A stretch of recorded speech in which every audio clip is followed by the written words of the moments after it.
En rugby à 13, le derby audois Limoux-Carcassonne était aussi le match des extrêmes cet après-midi entre le co-leader du championnat élite, Carcassonne, et les Limouxins avant-dernier.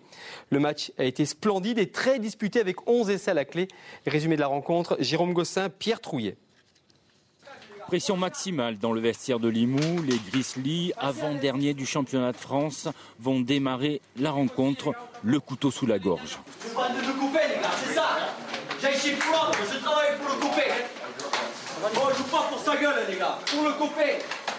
Les Carcassonnais, qui se déplaçaient en leader aujourd'hui, vont démarrer ce match à 100 à l'heure en inscrivant 3 essais. Mais les Limouxins ne lâchent rien. Ils arrivent à relever le défi physique imposé par les Canaries. Score à la pause, 12-14 pour Carcassonne. Les gars, la clé du match, ça va être côté droit. Bon, on a des failles, c'est parce qu'ils vont nous jouer dessus. Les failles, c'est qu'on est le côté faible. Par contre, là, en attaque, ça va être du soutien, des formes, des twists et du soutien. Au retour des vestiaires, Limoux inscrit 2 essais consécutifs et mène 24-14. Mais les Limouxins, physiquement, vont baisser d'intensité. Carcassonne en profite pour faire la différence avec 3 essais marqués. Score final 30-34 pour les Carcassonnais. Dorénavant, il va falloir attendre la 60e minute pour rentrer dans le match parce que ça pourra vraiment nous jouer des rôles.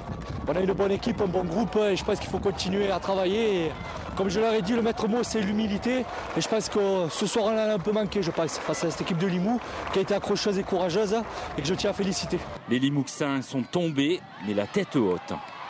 Ils sont lourds. Et ils ont que des types qui font 200 kilos. C'est vrai qu'en seconde mi-temps, on joue contre le vent. Ils nous rentrent dans la gueule. Nous, on est petits gabarits. C'est vrai qu'on joue sur le reculoir. Mais bon, on a montré aujourd'hui qu'on a un gros cœur, qu'on veut cette qualification, qu'on va tout faire pour l'avoir. Toujours 9e au classement général, Limoux va tout miser sur la Coupe de France cette saison. Et en levée de rideau de ce derby, l'équipe de France de cécifoot a fait une démonstration de ce sport paralympique présent au JO de Londres cet été. Les Bleus, composés de joueurs aveugles, étaient opposés à une équipe de personnalités locales qui évoluait les yeux bandés. Le ballon est évidemment équipé de gros lots. Reportage complet demain dans nos éditions.